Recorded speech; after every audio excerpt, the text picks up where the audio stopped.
Europe looks simple on the map, but in reality, it's a maze of overlapping organizations, agreements, and exceptions. Some countries share a currency, some share open borders, some take part in trade agreements, and some are not EU members but are still closely connected. At first glance, it can feel like a patchwork of systems. But once you start breaking it down, it becomes much easier to understand. So here's a guide to help you. The European Union is a political and economic union of 27 European countries. Its member states cooperate on everything from trade and climate policy to farming rules and consumer protection. It is the most far-reaching form of regional integration we know, going well beyond ordinary intergovernmental cooperation into supranational governance. But despite that, the EU is only one part of a much wider system of European cooperation. Instead of one single structure, Europe is made up of overlapping groups where countries participate in different ways. Let's start with probably the most well-known layer, the Eurozone. The Eurozone is the group of EU countries that use the euro as their common currency and share a single monetary policy. This policy is set by the European Central Bank, which helps manage inflation and keeps the euro stable across all member states. As of 2026, 21 of the 27 member states are part of the Eurozone. But the euro doesn't stop at EU borders. Some countries have formal agreements with the EU that allow them to use the currency and even issue their own coins. These are Andorra, Monaco, San Marino, and Vatican City. Other countries use the euro without formal agreements, like Kosovo and Montenegro. They have adopted the euro unilaterally. In practice, this means that they use the euro as their own currency, but have no formal position, so also no say on monetary policy of the euro. Some European countries decided not to join the EU, but still wanted close economic cooperation with it. That is where the European Free Trade Association, or EFTA, comes in. Today, EFTA has 4 members: Iceland, Norway, Liechtenstein, and Switzerland. The organization focuses on free trade between its members and on negotiating trade agreements with countries outside Europe. Similar to the outlying countries using the euro, these countries are part of much of the economic policy and rules of the EU, but they don't have a say like EU member states do. And because this is Europe, there is always an exception to the rule.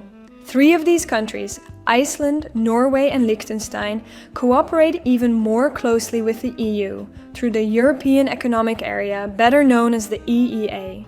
The EEA basically extends the EU's internal market beyond EU borders. This means people, goods, services, and money can move freely between EU countries and these 3 states, almost as if they were EU members themselves, at least when it comes to the economy. This close cooperation also explains why some non-EU countries appear in other European agreements as well, including in the Schengen Agreement. The Schengen Area is Europe's passport-free travel zone, named after the small Luxembourgish town where the agreement was signed.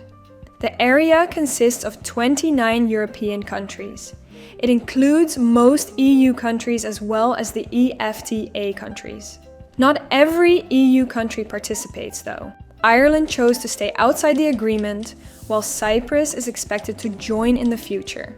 Then there are the European microstates: Andorra, Monaco, San Marino, and Vatican City. They are not officially part of Schengen, but in practice border checks are usually absent anyway.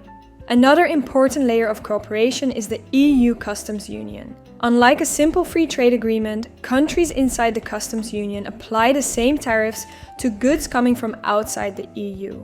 Once products have entered the customs union, they can move between participating countries without additional customs checks or import duties. In practice, this means a product entering Europe through the port of Rotterdam can travel across much of the continent without repeatedly stopping at customs borders. All EU member states are part of the customs union, but there are also a few special arrangements with non-EU countries. Andorra and San Marino both have customs union agreements with the EU that remove tariffs on most goods.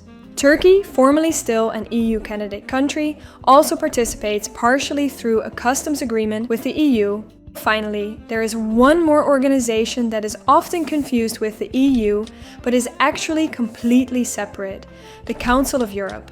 The confusion is understandable, since there are also EU institutions called the European Council and the Council of the European Union, often referred to as the EU Council. Despite the similar name, the Council of Europe is not an EU institution. In fact, it was founded in 1949, well before the European Union in its current form even existed. It has 46 member states, including all EU countries, as well as countries like the United Kingdom, Turkey, and several states in Eastern Europe and the Caucasus. Its main focus is not trade or economic cooperation, but democracy, human rights, and the rule of law. One of its most important achievements is the European Convention on Human Rights, which is enforced by the European Court of Human Rights in Strasbourg. This court is entirely separate from the EU's legal system. So while the Council of Europe is not part of the European Union, it still plays a key role in protecting shared European values. So as we've seen, Europe isn't one single system with one clear structure. Instead, it's a set of overlapping layers, from the EU itself to the Euro to border-free travel to trade and even wider organizations that include countries outside the EU entirely. Most countries take part in almost all of these layers, others only join a few, and some cooperate closely without ever becoming EU members at all. So while Europe may look like one system from the outside, in reality it functions more like a web of overlapping memberships and agreements. With so many overlapping layers of cooperation, should Europe aim for one unified system, or do you think this flexible approach is actually its strength?